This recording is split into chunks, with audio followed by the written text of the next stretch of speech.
আসসালামু আলাইকুম। আজকে আমরা পড়ব মেইন সিনড্রোম।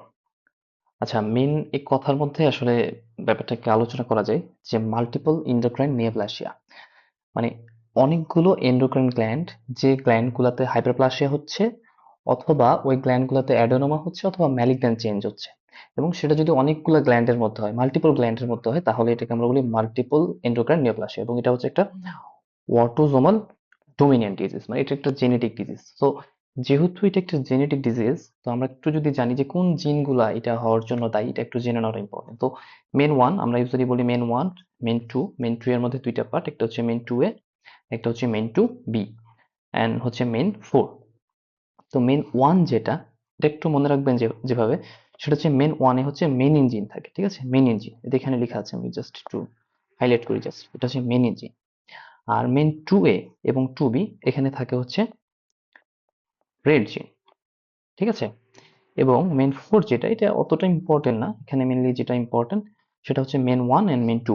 এবং এটাতে যদি আপনি মনে রাখতে চান সেটা হচ্ছে সিডিএন কে ওয়ান বি জিন, ঠিক আছে? এখন তারপরে জিনের নাম জানলেন এবং ক্রোমোজোমের লোকেশনটা কোথায়, এটা যদি জানতে চান সেক্ষেত্রে মেনিন, এটার লোকেশন হচ্ছে 11, মানে এটা আমি মনে রাখতাম 11, 10, 12, একটু উল্টো, 11 পরে 12 না হয় মাঝখানে 10 আসছে, তারপর 12, মানে হচ্ছে মেনিন ওয়ান, মেনিন জিনটা থাকে হচ্ছে 11 নম্বর ক্রোমোজোমে, এবং রেড যে জিনটা আছে সেটা হচ্ছে থাকে কোথায়, 10 নম্বর ক্রোমোজোমে, এবং মেন ফোর যেটা, এর যে এই জিনটা, এটা থাকে হচ্ছে 12 নম্বর ক্রোমোজোমে। সো এদের either gain of function mutation হয় অথবা লস অফ ফাংশন মিউটেশন হয়। আমি জানি যে যে কোনো আহ, জিনের ক্ষেত্রে, যে কোনো জিনের ক্ষেত্রে তার যদি দুই রকম মানে মিউটেশন হতে পারে, একটা হচ্ছে ইনঅ্যাক্টিভেটিং মিউটেশন, একটা হচ্ছে অ্যাক্টিভেটিং মিউটেশন। দ্যাট মিন্স একটা হচ্ছে গেইন অফ ফাংশন মিউটেশন হতে পারে, গেইন অফ ফাংশন মিউটেশন, একটা হচ্ছে loss of function mutation. Usually যেটা দেখা যায় যে মেন ওয়ানের যে টিউমার গুলা হয় সেগুলার মেন যে রিজন, সেটা হচ্ছে এই মেনিন জিনের ইনঅ্যাক্টিভেটিং মিউটেশন হয়। এবং আমি প্রথমে বলছি এটা কি, এটা হচ্ছে অটোসোমাল ডোমিনেন্ট ডিজিজ বা অটোসোমাল ডোমিনেন্ট সিনড্রোম। সো এখানে হচ্ছে ইনঅ্যাক্টিভেটিং মিউটেশন হয়। একইভাবে মেন টু যেটা, সেখানে হচ্ছে রেড জিনের কি হয়, রেটের হচ্ছে এখানে অ্যাক্টিভিটি মিউটেশন হয়, মানে গেইন অফ ফাংশন মিউটেশন হয়। তো এটা বলার সময় একটা কথা বলে রাখি যে রেট যে জিনটা আছে, এই জিনের গেইন অফ ফাংশন মিউটেশনের কারণে মেন টু এ অথবা মেন টু পাচ্ছেন, এবং যদি লস অফ ফাংশন মিউটেশন হয় তাহলে ইউজুয়ালি আমাদের একটা জিআই ডিজিজ যার নাম হচ্ছে হার্টস্প্রাং ডিজিজ, এই হার্টস্প্রাং ডিজিজটা পাওয়া যায়। সো এটার সাথে ওটা একটু কোরিলেট করলে ভালো হয়। আচ্ছা, দেন নেক্সট ইজ দা হচ্ছে মেন ফোর, এখানেও হচ্ছে লস অফ ফাংশন মিউটেশন হয়। সো এখানেও লস অফ ফাংশন মিউটেশন, এখানেও loss of function mutation, and MEN টুটা হচ্ছে গেইন অফ ফাংশন মিউটেশন। এখন আমরা জানবো যে কোথায় কি থাকে আসলে। এইবার এবার বলতে জানুয়ারি 2026-এ হচ্ছে বিভিন্ন সাইট থাকে, একটা সাইটের প্রথম যে কোশ্চেনটা ছিল এসবিএ, সেটা হচ্ছে এই মেন ওয়ান থেকে একটা কোশ্চেন ছিল, এবং সেখানে প্রাইমারি পিটুইটারি টিউমারও ছিল, পিটুইটারি অ্যাডেনোমাও ছিল, এবং ইনসুলিনোমাও ছিল। মানে কোশ্চেনটা একটু ট্রিকি ছিল যে মেন ওয়ানের মধ্যে কোনটা পড়ে, ঠিক আছে? এরকম একটা কথা ছিল। তো সেখানে পিটুইটারি টিউমারও ছিল এবং হচ্ছে ইনসুলিনোমাও ছিল। তো মোস্ট অফ দিস, মানে দেখা গেছে যে এক দল গেছে ইনসুলিনোমার দিকে, এক দল ছিল পিটুইটারি টিউমারের দিকে। বাট আমি যদি পার্সেন্টেজটা দেখি, পার্সেন্টেজে কিন্তু পিটুইটারি টিউমার বা পিটুইটারি অ্যাডেনোমাটাই বেশি ছিল। সো এই ক্ষেত্রে আপনার একটু ফ্যালাসি আসতে পারে যে কোনটা হবে কোনটা হবে না। এখন যদি দিয়ে রাখে লাইপোমা, আর যদি দিয়ে রাখে আপনার মনে করেন যে প্রাইমারি হাইপোপ্যারাথাইরয়েডিজম, আপনি কোনটা দাগাবেন? অবশ্যই প্রাইমারি হাইপার প্যারাথাইরয়েডিজমই দাগাবেন। সো এটা মনে রাখার যেটা বুদ্ধি সেটা হচ্ছে 3P। আমি যেভাবে মাথার মধ্যে রাখতাম যে দুইটা মাথায় একটা পেটে, মানে প্রাইমারি হাইপার প্যারাথাইরয়েডিজম এবং পিটুইটারি, সরি, মাথা, গলা এবং পেট। মাথা হচ্ছে পিটুইটারি টিউমার, দেন হচ্ছে গলার মধ্যে হাইপার প্যারাথাইরয়েড যেটা থাকে, primary hyper parathyroidism, and pancreatic neuroendocrine tumour. আমরা already pancreatic neuroendocrine tumour already পড়েছি, সেখানে ইনসুলিনোমা এন্ড গ্যাস্ট্রিকোমা। আচ্ছা, এর সাথে অনেক সময় দেখা যায় যে এমসিকিউ কোশ্চেনে এই যে কিউটিনিয়াস লেশন বা অ্যাড্রেনাল টিউমার, এই কথাগুলো দিয়ে দেয়, মানে অ্যাজ এ এক্সাম্পল অফ বা part of the MEN one syndrome হিসেবে। এন্ড দ্য নেক্সট হচ্ছে মেন টু। মেন টু এর ক্ষেত্রে দেখেন উপরের দুইটা পাবেন, উপরে একটা পাবেন। সো একটা হচ্ছে প্রাইমারি হাইপার প্যারাথাইরয়েডিজম, মানে গলাতে আছে এবং গলাতে দুইটা। একটা হচ্ছে প্রাইমারি হাইপার প্যারাথাইরয়েডিজম এবং medullary thyroid carcinoma, very much important. Medullary thyroid carcinoma সম্পর্কে ইউজুয়ালি চাইল্ডহুড, মানে ইউজুয়ালি চাইল্ডদের ক্ষেত্রে হয়, এবং মেরুলারি থাইরয়েড কার্সিনোমাতে যদি রেট অঙ্কোজিনের মিউটেশন থাকে তাহলে এটার প্রোফাইলেকটিক থাইরয়েডেক্টমি করতে হয়, এটা একটু মাথার মধ্যে রাখতে হবে। তো এখানে তিনটা জিনিস, একটা হচ্ছে হাইপারপ্যারাথাইরয়েডিজম, মেডুলারি থাইরয়েড কার্সিনোমা, আর একটা হচ্ছে ফিওক্রোমোসাইটোমা। ফিওক্রোমোসাইটোমা অ্যাড্রেনাল মেডুলার যে টিউমার সেটাকে আমরা বলতেছি ফিওক্রোমোসাইটোমা। এবং ফিওক্রোমোসাইটোমার সাথে আমরা জানি যে ফন হিপ্পেল-লিয়েন্ডু সিনড্রোমের অ্যাসোসিয়েশন থাকে এবং নিউরোফাইব্রোমাটোসিস টাইপ 1 এর অ্যাসোসিয়েশন থাকে। অনেক সময় দেখা যায় যে এই দুইটা দিয়ে কোশ্চেন আসতেছে, এমসিকিউ কোশ্চেন, যে ফিওক্রোমোসাইটোমার সাথে নিচের কোন দুইটা ডিজিজের অ্যাসোসিয়েশন আছে। গেল, এটা হচ্ছে মেন 2 এ।